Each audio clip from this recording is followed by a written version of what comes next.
I have watched my brother do many things that other men could not. I watched him walk through cannon smoke at Veldhaven when he was 19 years old, and the regiment around him was folding like paper in a storm.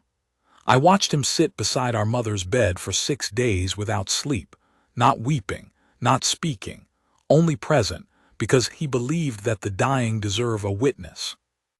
I watched him sign away half his personal fortune to restore the Veldrath tenant farms after the blight of 1809, and when the estate steward told him it would leave him lean for years, he said only, "Then I shall eat lean," and went back to his ledgers.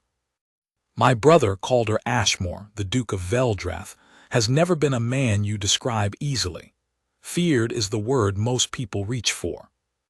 It fits in the way that a single candle fits a cathedral, accurate as far as it goes, and insufficient by half. But I will tell you the night I understood him completely.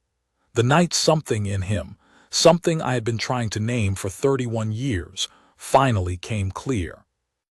It was the night of Harwell's marriage auction, and my brother had no business being there at all. Let me explain what a marriage auction was, for those merciful enough never to have attended one. It was not called that, of course.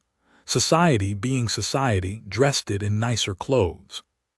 It was billed as a presentation of eligible young ladies to prospective suitors, hosted by a solicitor or a moneylender, or, in the case of that November evening, a man named Percival Harwell, who ran an establishment on the edge of respectability in a townhouse on Carver Street, with candles in every sconce and a string quartet in the corner playing badly. What it was, stripped of the candles and the quartet, was a room full of men with money looking at women who had none. The women came from families that had fallen gambling debts, failed ventures, bad harvests, bad luck, bad fathers. The fathers came to Harwell when the creditors came to them, and Harwell arranged what he called advantageous introductions, and what everyone in that room understood to be a transaction. The daughter was introduced. The suitor made an offer to cover the family's arrears, plus Harwell's fee. The papers were signed. The daughter had no more say in the matter than a parcel of land changes hands with the consent of the soil. I had been twice before, accompanying a friend who was looking for a wife and lacked the imagination or the patience to find one through ordinary society channels. I did not enjoy either visit. The women stood too still, which is what happens when a person has learned that stillness is safer than movement, and the men examined them with the frank appraisal of buyers at a livestock market, which is precisely what they were doing and precisely what no one said aloud. That November night, I had come for a different reason. I had heard, through the particular channels that carry bad news quickly, that a man named Gideon Carrow was bringing his youngest daughter to Harwell's that evening. Carrow was a man I had done business with 2 years prior, a landowner from the northern counties, who had mortgaged his estate 3 times over funding schemes that never paid and debts that compounded faster than his pride allowed him to acknowledge. I had lent him a modest sum on good faith. The good faith had not been returned. I was at Harwell's to see what Carrow's evening produced, because what it produced would tell me something about what I might recover. I had not told my brother where I was going. I was, therefore, considerably startled when I arrived at Carver Street and found Calder already there. He was standing near the far wall with a glass he had not touched, in a coat so dark it read as a shadow beside the brighter jackets of the other men. He was not speaking to anyone. He rarely did at gatherings like this. He was watching the room with the particular quality of attention he brings to things that require assessment, not judgment precisely, because my brother's assessments are not punitive in that petty way, but the measuring look of a man who has learned never to take a situation at its stated value. I pressed through the crowd to his side. "I didn't know you frequented Harwell's," I said. "I don't," he said. "Then—" "I heard something this afternoon," he said. "I came to see if it was true." He did not tell me what he had heard. He returned his attention to the room. I knew better than to press. With Calder, there is always a moment of withheld information followed, eventually, by the full picture. The full picture, when it came that evening, was not what I had expected. The presentations began at 8. I will spare you the details of the first several. They were what they always were: young women in their best gowns, eyes correctly lowered, voices correctly soft, while Harwell narrated their attributes the way an auctioneer narrates furniture.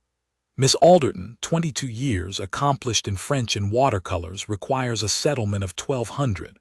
The men murmured. Numbers were exchanged, papers produced or not. The next woman was brought in. My brother watched all of it without expression. I watched Gideon Carrow across the room. He was a heavy man, flushed with drink, standing near the fireplace with two other men I recognized as creditors of similar vintage. He was sweating despite the moderate temperature. 3 of his daughters had already been presented over the preceding months at various such establishments. I had heard this through those same channels, and none of the arrangements had settled enough of his debts to clear the picture. He had one remaining. When Harwell called her forward, I almost missed her entry. She came through the side door quietly. No announcement of accomplishments, no catalogue of attributes delivered in advance. What Harwell said, and I remember this precisely because of what my brother did when he heard it, was, and lastly, gentleman, Mr. Carrow offers his remaining daughter, Miss Marin Carrow, 26 years. The remaining daughter. That was all, as though she were the last item in a lot, the one left after the better pieces had sold, the one you dispose of because it would be wasteful to simply discard it. She was not what the room expected. I could see that in the way attention shifted and then did not sharpen the way it had for the others. She was not plain, but she was not the kind of woman this room's occupants thought of as a prize. She was 26, which in this company was already a sentence. Her gown was good quality but several seasons past fashionable, a deep blue that had been rich once and had faded at the shoulders. Her hair was dark and simply dressed. Her face, when she lifted it to the room, was composed in a way that took me a moment to interpret correctly. She was not frightened.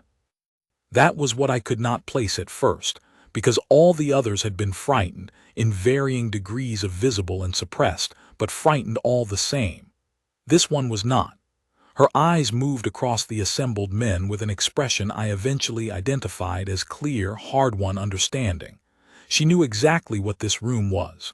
She was not surprised by it. She had perhaps stopped being surprised some time ago, and had arrived instead at a place past surprise, where things simply are what they are, and there is a kind of terrible freedom in that clarity. Her father did not look at her. That was the detail that lodged in me like a splinter and stayed. Of all the things I witnessed in that room that evening, the one I have returned to most often in the years since is that. Gideon Carrow, throughout the entire time his youngest daughter stood before that room of men, did not once look at her face. I heard the bidding start. It was low, insultingly low. Men who had been energetic in their offers for the earlier women were muted and half-attentive, already reaching for their coats. One made a perfunctory offer. Another matched it from what seemed like habit rather than interest. The room had the air of people finishing an obligation. And then my brother set down his untouched glass. I have replayed what happened next a great many times in the intervening years, and I will confess that it still gives me a sensation I cannot name precisely. Something between admiration and a kind of old grief, the way you feel when you see something beautiful happen in a context that should not have produced it. Calder moved through the room the way water moves, not forcing, but finding the path. He arrived at the edge of the floor before most people had registered he was moving at all, and when he spoke at a volume that was not loud and yet carried perfectly, the way his voice always carries, because it is a voice that expects to be heard and therefore is. He named a sum. The room stopped. Not paused, stopped. The murmuring ceased. The men who had been half-turned toward the door turned back. Harwell's mouth opened and then closed and then opened again. Even the string quartet in the corner, who had been sawing their way indifferently through a minuet, lost a beat. The sum was more than twice the standing bid. It was more than the combined settlements on the 3 women before her. It was not, by the standards of my brother's estate, a ruinous figure, but in that room, at that moment, it landed like a stone dropped into still water, the ripples going out and reaching every shore. Gideon Carrow turned from the fireplace. He was staring at my brother with an expression I had difficulty characterizing. It was not gratitude. It was calculation, the same calculation he brought to every transaction, the rapid mental arithmetic of a man who always wants to know what anything is worth and who is always looking for the better deal. There was a counterbid. I don't know who made it, some man near the back acting on reflex or pride or genuine interest. I could not determine. It didn't matter. My brother raised the figure again, one short sentence. Final, the way the closing of a door is final. No one else bid. Harwell looked at Carrow. Carrow looked at the floor, not at his daughter. The papers were produced. My brother crossed the room, signed where indicated, and then did the thing that I think none of us anticipated.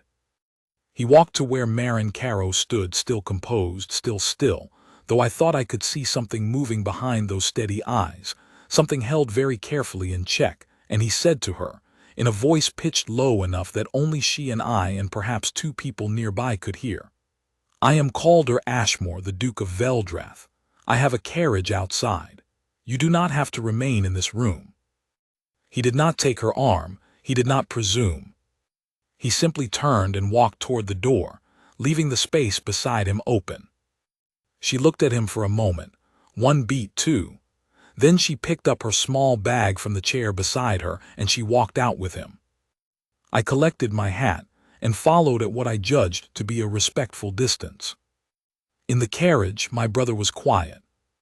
This is not unusual for Calder.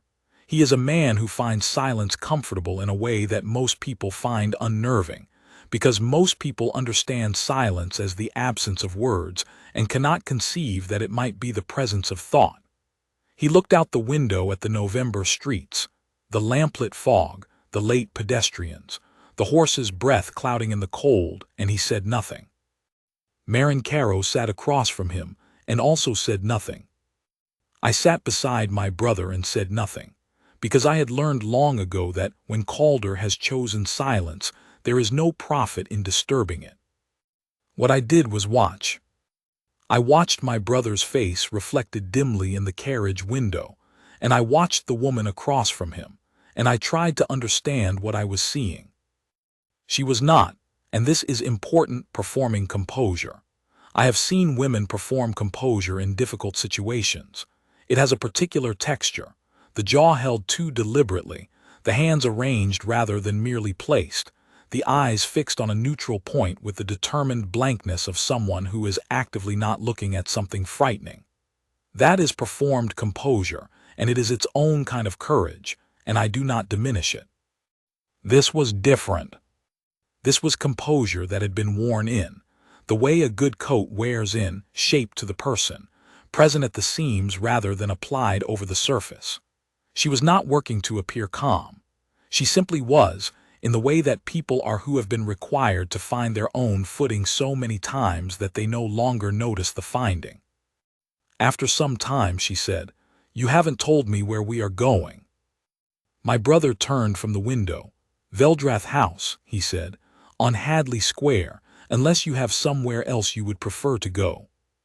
A pause. "I don't," she said. "Then Veldrath House." He looked at her steadily. "You will have your own rooms. You will not be disturbed." She held his gaze. "And in the morning?" "In the morning," he said, "we can discuss whatever you wish to discuss." She looked at him for another moment, and then she looked out her own window at the fog and the lamplight, and she said nothing further. But I am certain I noticed, because I was watching carefully by then, that the set of her shoulders changed by some almost imperceptible degree. Not relaxed, exactly, but settled. The way a person settles when they have decided provisionally to trust that the ground will hold. Veldrath House at 11 o'clock in November has a particular character. The fires are kept banked but low, and the entrance hall smells of wood smoke and old stone, and the faint sweetness of the beeswax the housekeeper applies to the oak paneling every Thursday without fail. Mrs. Pell, who has kept the house since before I was born and regards my brother with the combination of fierce loyalty and absolute frankness that only someone who changed his nappies can sustain, was waiting when the carriage arrived. She did not ask questions.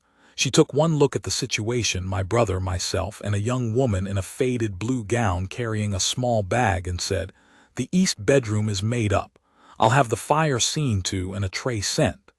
Then she turned to Marin Caro, and her voice shifted to the register she reserves for people she has immediately decided require looking after. "Come along, miss. You'll want to get warm." Marin Caro followed her. My brother watched them go up the staircase and stood in the entrance hall for a moment after they had turned the corner. I said, "Are you going to explain this to me?" He said, "Tomorrow." Calder. He looked at me.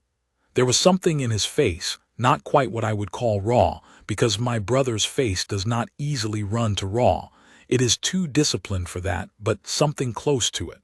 Something unguarded in a way I had not seen since the night our mother died. "Tomorrow," he said again more quietly. I went to bed. I did not sleep for some time. In the morning, he told me.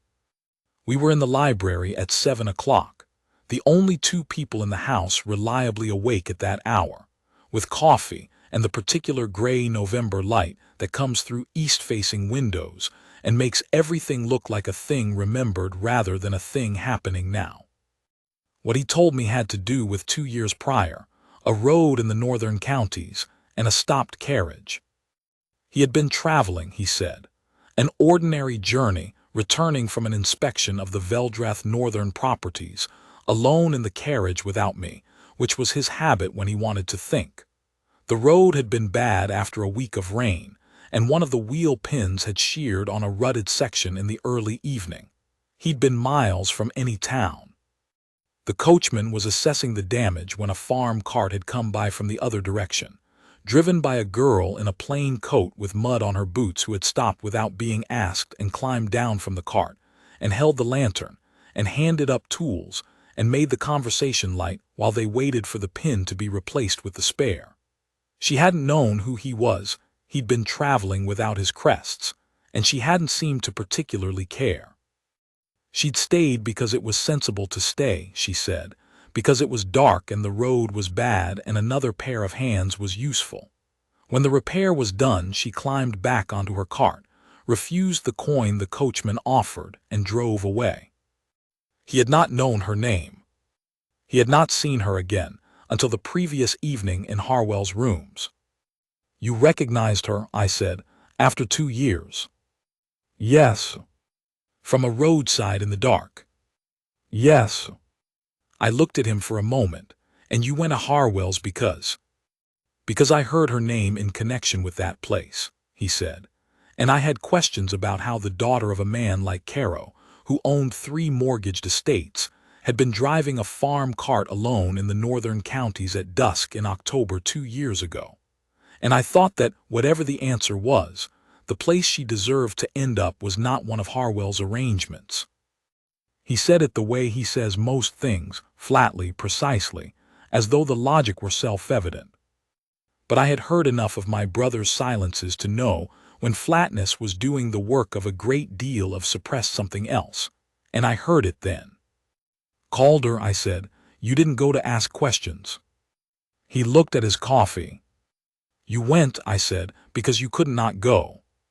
He did not answer, which was, with my brother, an answer. She stayed. I want to be careful about how I describe the weeks that followed, because I am aware that from the outside it is a simple story. Powerful man claims helpless woman. Helpless woman is grateful. Love follows. That is the story as people who were not in that house would tell it. It is not the story. What actually happened was considerably less tidy and considerably more interesting, and I was there for enough of it to give you the true account. Marin Caro was not, it turned out, a woman who did helpless. She did it so poorly, in fact, that within the first week she had reorganized the East Wing linen cupboard, identified a discrepancy in the household accounts that had been accumulating unnoticed for 2 years, and informed Mrs. Pell, not unkindly but without hesitation, that the Thursday beeswax application to the oak paneling was excellent in principle, but was being applied in the wrong direction against the grain, and that was why the south panels had begun to show a slight lifting at the edges. Mrs. Pell had looked at her for a long moment and then said, "You know about wood." "My father's estates ran to timber," Marin said. "I learned what I could." She had learned, it emerged, considerably more than what anyone had thought worth knowing about a gentleman's youngest daughter. The farm cart 2 years ago had been because she had driven out to inspect a drainage problem on one of the tenant farms that no one else had got around to attending to. She spoke 3 languages. Not fluently, she said, not like a governess, but enough to read correspondence and to be useful. She had managed her father's household accounts for 6 years, starting at 20, because the person nominally in charge of them had been drinking the profits and she had noticed. None of this had prevented her from ending up in Harwell's rooms. This was, I began to understand, the particular cruelty of the world she had moved through. She had made herself useful quietly, thoroughly, without acknowledgement, and it had not mattered. Her father's debts had not discriminated between a competent daughter and an incompetent one. The marriage market did not price capability. It priced youth and beauty and family standing and portions, and she was 26 and unglamorous, and her family's standing was now Harwell's business. She did not complain about this. She did not complain about much. But I saw her once, only once, with her guard fully down, and it was in the library at an early hour when she thought the house was still sleeping, and she was sitting in the chair by the east window with a book open in her lap and not reading it, and her face had the expression of someone who is very tired, and has been tired for a long time, and is allowing themselves, in this unobserved moment, to simply be tired. I backed out of the doorway before she saw me. My brother was not smooth about any of it. I say this as his most affectionate observer. Calder is a man of many extraordinary qualities, and ease with people he has decided to care about is not among them. With people he is indifferent to he is perfectly competent, civil, measured, correct. But something happens to him when the stakes rise, when someone matters.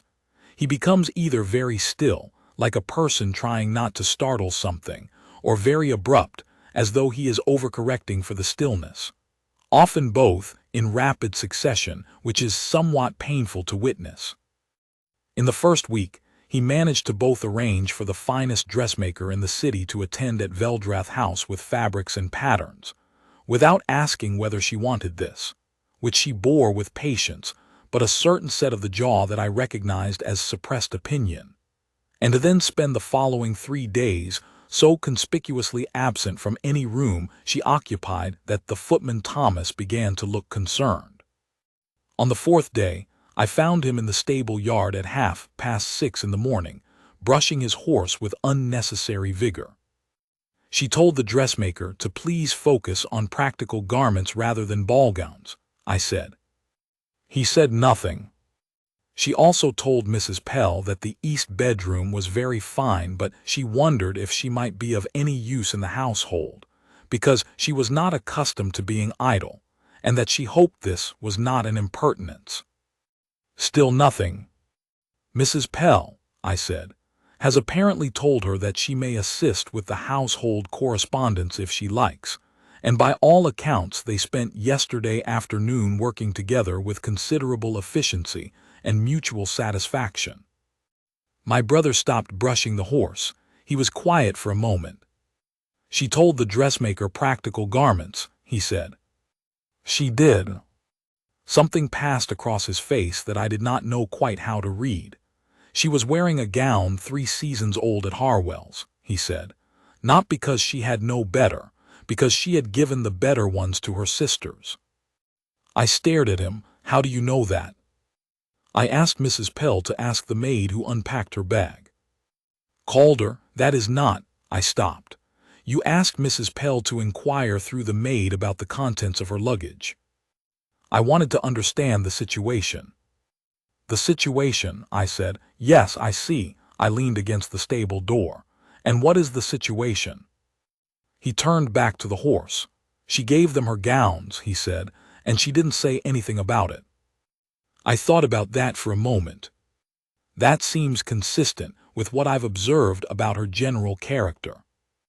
Yes, my brother said, and he said the word in a way that made it sound less like agreement and more like something being acknowledged privately for the first time. The change, and there was one, gradual and unannounced, did not look like romance.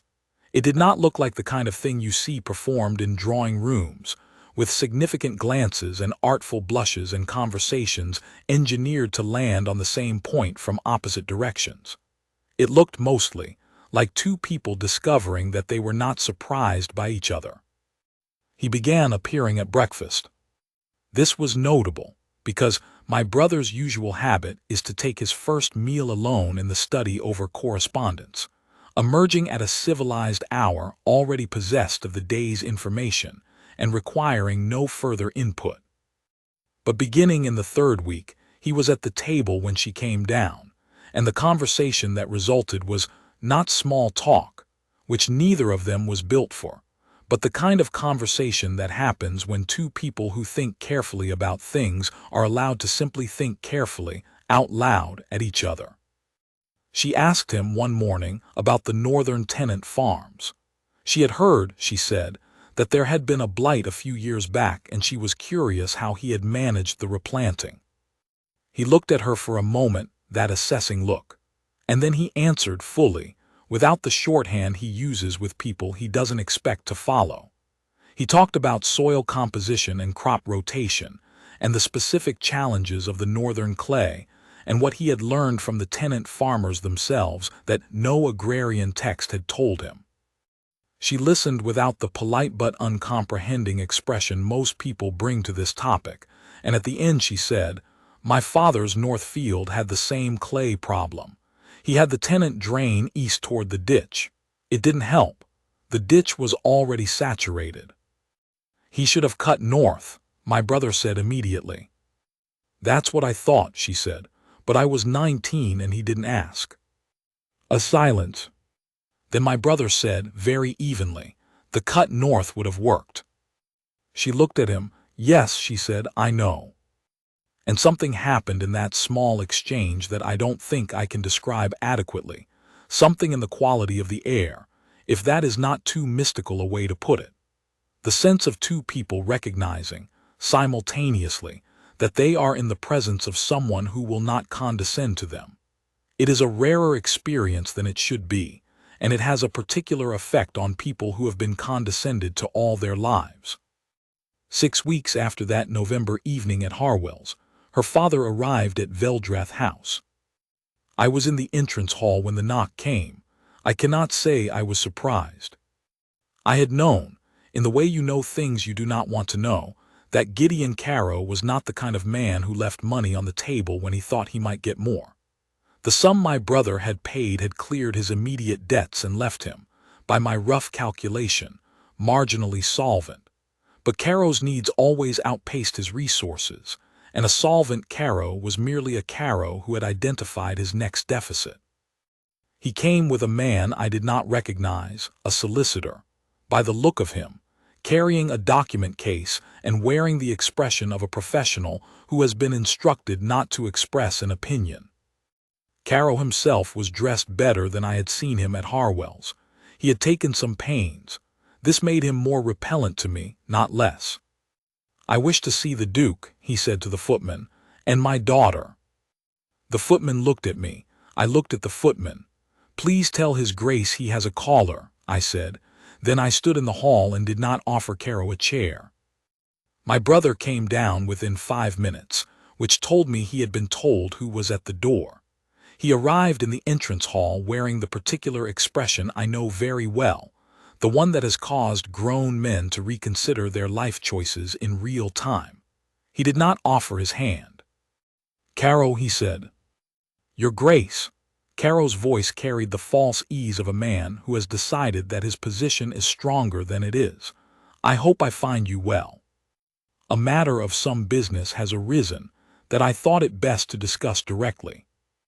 "Say what you came to say," my brother said. Caro smiled. It did not reach any part of his face except his mouth. "A party has approached me," he said, "with a most generous offer regarding my daughter. More generous, I confess, than I'd anticipated anyone producing, given the terms of the original." "No," my brother said. Caro blinked. "I beg your pardon." "No, whatever you are proposing, no." "Your Grace, with respect, there are legal—" "I am aware of the legal position," my brother said. "I have been aware of it since before you arrived at my door. If you have been advised otherwise, your solicitor has done you a disservice." The solicitor, to his credit, showed no expression, though I thought his grip on the document case tightened slightly. Caro's false ease slipped. Beneath it was something rower, the look of a man who gambled on a negotiation and is realizing too late that the person across from him does not negotiate from the same position he does. My brother does not negotiate from need. He negotiates, when he does it at all, from a place of complete clarity about what he will and will not yield, and from that place he is immovable. "She is my daughter," Caro said. "She is a person," my brother said. His voice had not changed volume. It had changed quality, the way temperature changes quality when it drops past a certain point. "She is not a renewed obligation. She is not a renegotiable contract. She is not a remaining asset to be offered at the better price." Caro's color had risen. "You cannot." "I can," my brother said, "and I have, and the matter is concluded. If you have further concerns you wish to address through legal channels, you are welcome to do so. My solicitors will receive your correspondence." He looked at the man with the document case. "Good morning to you." He walked back toward the library. I looked at Gideon Caro in the entrance hall and thought of his daughter driving a farm cart alone in the dark to fix a drainage ditch no one else had bothered with, and giving her better gowns to her sisters without saying a word, and standing in that room at Harwell's with her shoulders back and her eyes clear, while her father didn't look at her face. "Thomas," I said to the footman, "please show these gentlemen out." I found Marin Caro in the small sitting room off the east corridor. She was at the writing desk. She used it often, for the household correspondence she and Mrs. Pell had arranged between them, and she had a pen in her hand but was not writing. She was looking out the window. She had heard, I gathered. The house carries sound in particular ways. The entrance hall is one of them. "Are you all right?" I said. She considered the question. "Yes," she said, and then after a pause, "I'm sorry, that should not have been necessary." "It wasn't your doing." She looked at the pen in her hand. "He will come back," she said. It was not a complaint. It was an observation, the kind she made plainly without drama. "Or someone like him will. My father finds needs the way other men find hobbies. There will always be a new offer, a new party, a new calculation." "My brother," I said carefully, "is not easily moved by new calculations." She glanced at me, something in her expression not softened exactly but opened a degree. "No," she said, "I've noticed that about him." I left her to her window and her pen. But I did not go far. I walked to the end of the corridor and stood there for a moment, and I thought about what she had said, "He will come back," and how she had said it, without self-pity and without bitterness, as a plain fact about the world, the way you state a plain fact about weather. It rains in winter. Her father would find a new calculation. What struck me was that she had not looked to me for reassurance. She had not angled the remark to produce comfort from whatever man was in the room with her. She had simply said what was true and trusted that the saying of it was sufficient. I had not met many people of that economy, and I found, standing at the end of that corridor, that it moved me considerably more than I had expected. My brother had spent 31 years being the most reliable man in every room he entered, and I think he had never before met someone who did not want that from him. Everyone wanted something from Calder: reassurance, authority, decisions, money, intervention. The weight of his name dropped at the right moment. Even I, who love him, want things from him, and the things I want are not nothing. But she had told me her father would return and waited for nothing in response. She was not asking him to fix it. She had already fixed it internally by accepting it as a condition of her life, and she was simply sharing information. I wondered if he knew what that was like, to be present in someone's company and not be required to perform your usefulness, to simply be the person she told things to. I thought he was beginning to understand. There was an afternoon in the second week of December. This was before his conversation with her at the window, before the question was asked, when I came upon them in the estate office together. This was not by my arrangement or anyone else's. The steward had apparently summoned my brother about an urgent question concerning the northern leases, and Marin had been reviewing the same ledgers at the table when he arrived, and neither had suggested the other leave. I found them both bent over the same page, her finger tracing a column of figures, his expression that of a man who is listening completely. "If the rental schedule runs on calendar quarters," she was saying, "and the harvest settlement runs on the old Michaelmas terms, then every other year there's a 6-week gap where the tenants are carrying both obligations at once. They manage it, clearly, or someone would have said something before now, but it explains why your arrear rate spikes in September." My brother looked at the column. Then he looked at the adjacent column. Then he sat back in his chair and was quiet for a moment in the way that means he is accepting a thing he should have seen himself and incorporating it without drama. "The previous steward never raised this," he said. "He may not have been looking at it in quarters," she said. "If he always reconciled annually, the overlap would net out and disappear. But the September spike would still be there." Yes, I thought it might be bad harvests. Then I thought, why only September and why every other year specifically? So I looked at the terms. My brother was quiet for a moment longer. Then he said, "We should restructure the schedule." "You could offer the tenants the choice of terms," she said. "Some will prefer the old Michaelmas structure. If you force the calendar change uniformly, some of them will resist it on principle, even if it helps them." He looked at her. "You've dealt with tenants," he said. "I grew up on estates," she said. "The ones who resisted my father's changes were the ones who hadn't been consulted. The ones who'd been asked mostly came around." A pause. "That is," my brother said carefully, "an observation I should have made myself some time ago." "You may have," she said. "You just didn't have occasion to apply it here." He looked at her with that quality of attention I was coming to recognize, the clean, undivided kind that he gave to problems and, increasingly, to her. "Why didn't you apply it to your father's tenants?" he said. She was quiet for a moment. "I did," she said. "He overrode it. The ones who came around had to unlearn it again." Neither of them said anything after that. But he reached across the table, not to touch her hand. He was still very careful about that, about taking nothing she had not offered, but to turn the ledger to the column she had indicated, and he looked at it for a long time, and his expression was not the expression of a man reviewing an accounting problem. I withdrew from the doorway as quietly as I had come. I thought about what I had seen, walking back to the library, and I thought about it again at dinner, and I thought about it in the small hours when sleep was slow in coming. It had been a conversation about rental schedules and tenant relations. It had looked like two people bent over a ledger. But what it had been was something else. What it had been was my brother being himself, fully, without performance, without the layer of authority he drapes over himself in company, the way other men drape a coat, and being met, fully, by someone who was not impressed by the authority and did not need the performance, and simply dealt with him as a person who was thinking about a problem and had just heard something useful. I do not think he had experienced that before, not in that form, not without the armor. I thought about the farm cardigan, the lamp held up. She had done it twice now. She had simply been present and useful and herself, and had not asked him to be anything in particular in return.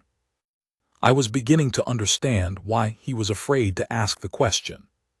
He was afraid because she was the only person he had encountered whose yes would matter to him more than the sum of everything else, and whose no he could not argue with, because she was not wrong about anything, and she would not be wrong about that either. I need to tell you about my brother's face.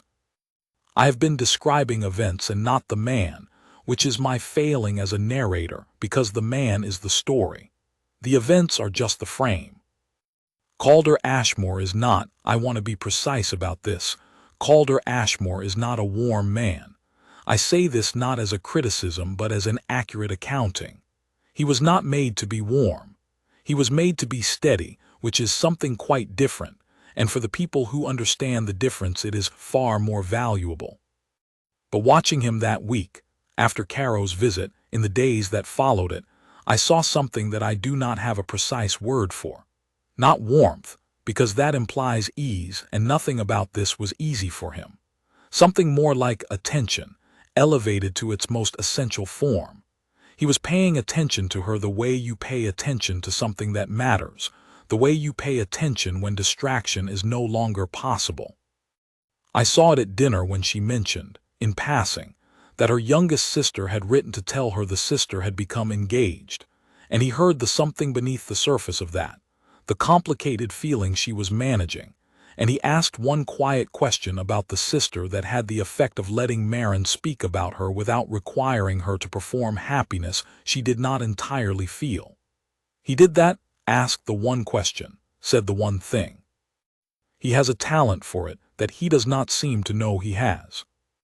I saw it on the afternoon she spent 2 hours in the estate office with the steward, because she had identified what she believed was an error in the way the Veldrath Northern properties were calculating their drainage costs, and she wanted to be sure before she raised it. And when she did raise it at dinner to my brother, he went very still in that way he goes still, and then he said, "Show me. Not interesting or I'll look into it. Show me." Because he had understood, without requiring it explained, that she hadn't come to him with a vague concern. She had come with the answer, and he wanted to see it. That was the evening, I think, the specific evening.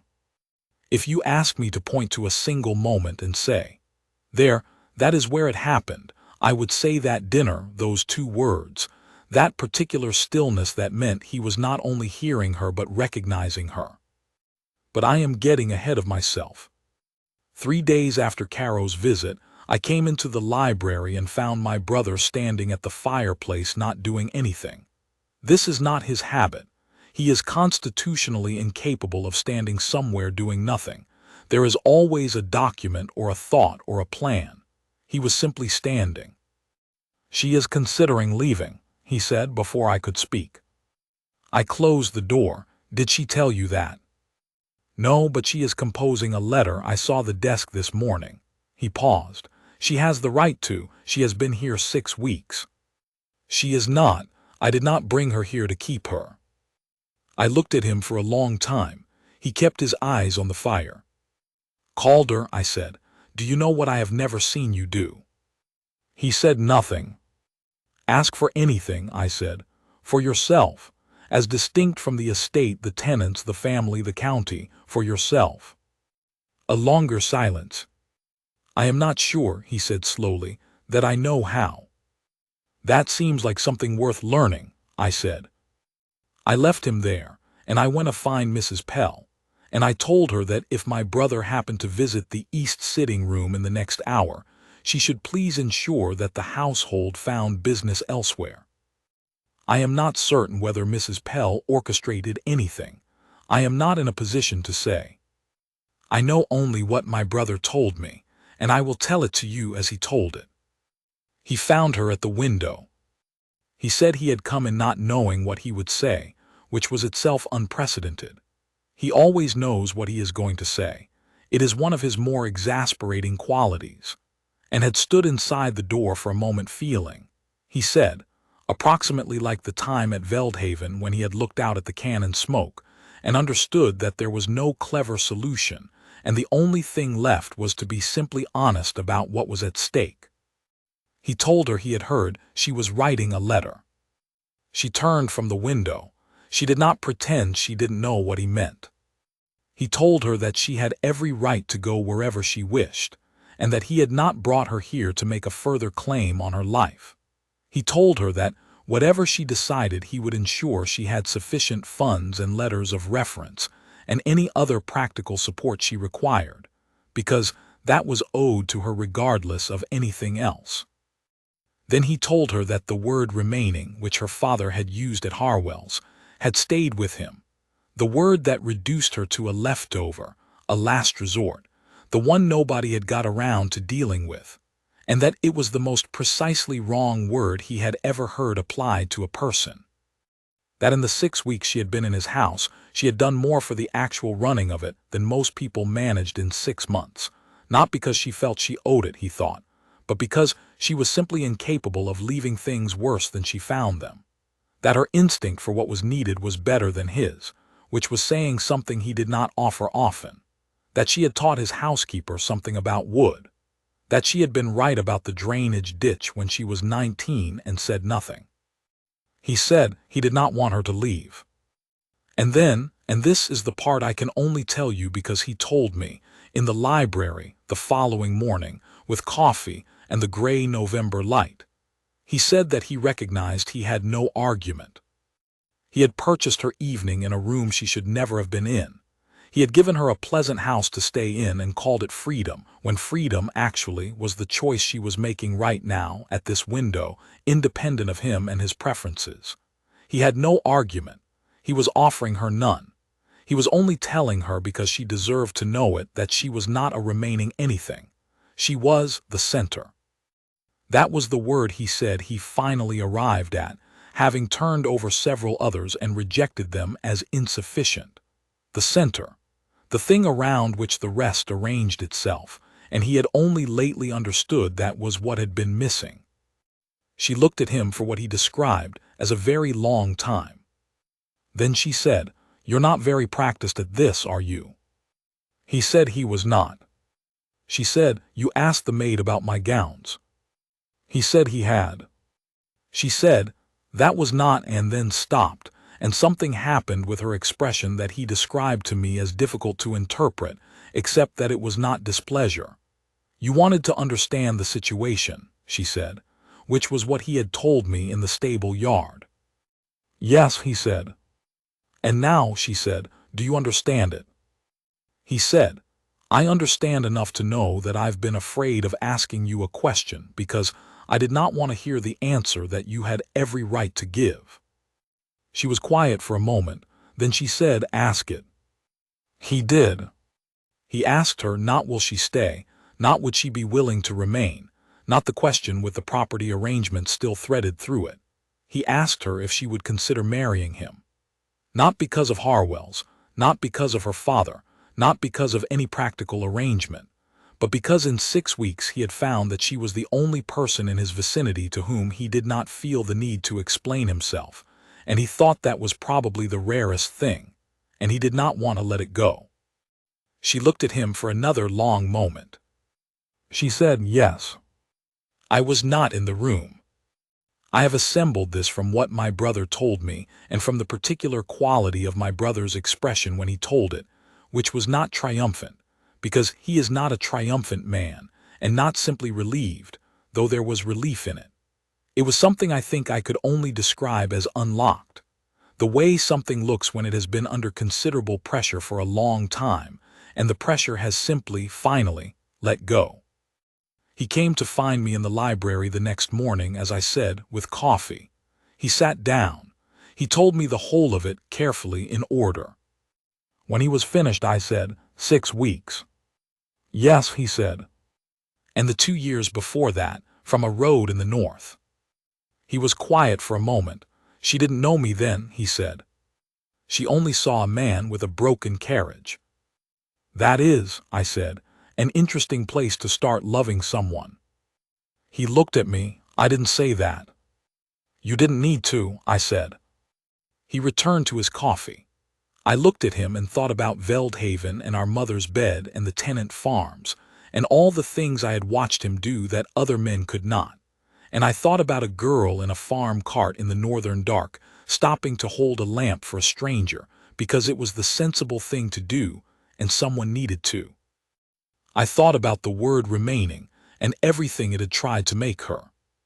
I thought about my brother in that sitting room, without his arguments, offering nothing but the plain thing, asking because he could not ask, because the alternative was watching something irreplaceable drive away into the fog.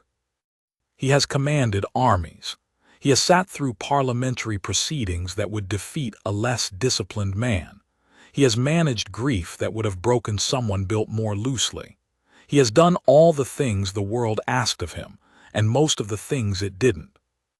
The only time I have ever seen him afraid, I mean the clean, genuine, nothing left to manage fear, was in that sitting room, waiting for her answer.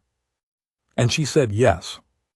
The wedding was in December at the chapel at Veldrath, not London, not society. Not the grand performance of a duke claiming his bride before the assembled ranks of the aristocracy who had passed over her. She did not want that, and he did not suggest it. What she wanted, I know because she told me, in one of the conversations we had developed the habit of by then, she and I, in the library at early hours when we both found ourselves awake, was something quiet, something real, she said. She had had enough of rooms that were about display. He gave her exactly that. The chapel was cold and beautiful and lit with candles. Mrs. Pell had done the flowers with remarkable feeling for a woman who described herself as practical, and the household was there, and I was there, and 3 people she had written to and asked if they would come, and no one else. She wore a gown that the dressmaker had made at her specific instruction, not the ball gown, not the silk, not the thing designed to signal wealth and arrival. A dress of deep green wool, well cut, warm, the kind of thing you could actually live in. I heard afterward that the dressmaker had been briefly baffled by this specification, and then had gone and done her finest work, because some instructions clarify what the job actually is. My brother was at the front of the chapel before she arrived. This is unremarkable, he is early to everything. But I was standing near him, and when she came through the chapel door, he turned, and I saw his face, and I will tell you only this. I have watched my brother walk through cannon smoke. I have watched him sit with the dying. I have watched him carry loss without setting it down. I have never seen his face do what it did at that moment. Open is the closest word I have. Simply and entirely open, the way a room opens when you throw back the shutters on a clear day, and the light comes in and everything that was in shadow is seen. She walked up the aisle and she looked at him, and something passed between them that I had no business looking at directly, the way you do not look directly at the sun. I looked at the candles instead. The service was brief and sincere. When it was done, he took her hand with the care of a man who has never handled anything so valuable, and she let him, with the ease of a woman who has stopped being surprised by things and has arrived at last at something that surprises her anyway. I stayed at Veldrath through Christmas. I am not generally a man who lingers. I have my own life, my own house, my own habits, but I was not ready to leave. What I watched in those weeks was not the grand gestures of a love story. It was something quieter and, I think, more durable. It was 2 people learning each other in the dailiness of it, in the disagreements about land management, in the early mornings in the library, in the way he learned to say what he meant rather than what was sufficient, and she learned that his silences were not distance but thought. In the evenings in the drawing room when she played the old piano, she had not told anyone she played. She simply sat down one evening and played, not showily, not to be admired, just because she wanted to, and he stood in the doorway and listened with an expression I can only describe as privately content, which is an expression I had not known his face could make. He still found her in whatever room she was in. He had, I gathered, stopped trying to manage this tendency in himself. She still drove the household with Mrs. Pell in the mornings and spent her afternoons on the estate correspondence or the steward's accounts, or, increasingly, on her own correspondence. She had opinions about drainage and soil and crop rotation, and she had begun writing them down for an audience that did not yet know it was waiting for them. I found out about this by accident and told her she should send them to the Agricultural Society. She looked at me as though I had said something surprising. Then she said, "Yes, I suppose I should." She did. They were read. I will leave it there. What I will not leave there, because it is the part that seems important, the part that I think is actually the point, is what happened in January. In January, society discovered that the Duke of Veldrath had married. This is not as straightforward a thing as it sounds, in the circles my brother moves through. He had not announced it, had not sent notices to the papers, had not hosted the kind of occasion at which such news would circulate with proper speed through the appropriate channels. He had simply married in a cold, beautiful chapel with candles, and returned to his house and his wife and his mornings, and the world had been, for a few weeks, the size of that. The world, as it always does, eventually made itself larger. I was present for 2 of the encounters. The first was at a gentleman's club I sometimes frequent, where a man named Worthing, old money, old opinions, the kind of man who considers himself an authority on the appropriate conduct of dukes, informed me, with the particular gravity of someone delivering a verdict, that the marriage was being discussed, and that the discussion was not entirely favorable, and that he understood the circumstances, and that many people understood the circumstances. And he nodded significantly when he said circumstances, the way men like Worthing nod when they mean. We all know what this was about, and it reflects poorly. I looked at him for a moment. Then I told him, in some detail, about the September arrear spike and the Michaelmas rental terms, and the specific insight about consulting tenants before forcing structural change. I told him that my brother's wife had identified a systemic accounting error that had persisted unnoticed through 2 stewards and a decade of management, and had corrected it in an afternoon. I told him that her correspondence on agricultural drainage had just been accepted by a publication that had rejected 3 contributions from credentialed men in the preceding year. I said, the circumstances were that my brother found someone worth finding. I would recommend updating your understanding of the situation. Worthing looked at me with the expression of a man whose verdict has been appealed by a court he did not expect to be convened. I collected my coat and left. The second encounter was in February, when my brother and his wife attended the first public occasion they chose together, a musical evening, nothing grand, hosted by people they both genuinely liked rather than people who expected to be attended. I watched her enter that room on my brother's arm, in a gown that was quietly excellent without announcing itself, and I watched the room do what rooms do, which is assess. She did not perform anything. She did not angle herself for approval or tilt her chin to signal that she was aware of being looked at. She simply moved through the room as herself, which is to say, with the quality she had brought to every room I had seen her in, the quality of someone who is thinking about the actual situation rather than about how the situation looks. And she spoke to the people who interested her, and did not speak at length to the ones who did not, which is a form of social efficiency that tends to unsettle people accustomed to being deferred to. My brother was beside her the entire evening, not in the hovering manner of a man trying to manage his companion's reception, in the way of a man who simply wanted to be where she was. By the end of the evening the room had recalibrated. I watched it happen. I have watched rooms recalibrate before. It is one of the more interesting social phenomena, the moment when collective assessment tips from skepticism to respect, and this one tipped relatively early, which told me something. Rooms respond to people who know what they think. She always knew what she thought, and it turned out this was enough. I caught Calder's eye across the room at one point. He was watching her talk to an elderly gentleman about, I later learned, the relative merits of different approaches to winter barley. He had a glass he was not drinking from, the way he always had a glass he was not drinking from at gatherings. His expression was the unlocked one, the shutters back one. He did not notice me watching him. He was not watching me. He was watching her. I drank my own glass and thought, yes, there it is.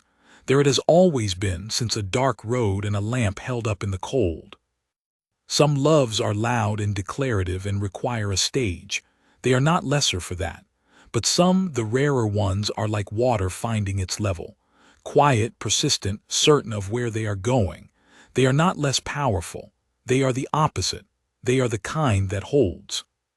What I want to tell you at the end of it, what I find myself wanting you to understand, if you have been good enough to follow this account all the way through, is not what happened at Harwell's, though that is where the story visibly begins. What I want you to understand is the farm cart. That evening 2 years before any of this, a road in the north, dark, muddy, cold. A carriage broken down.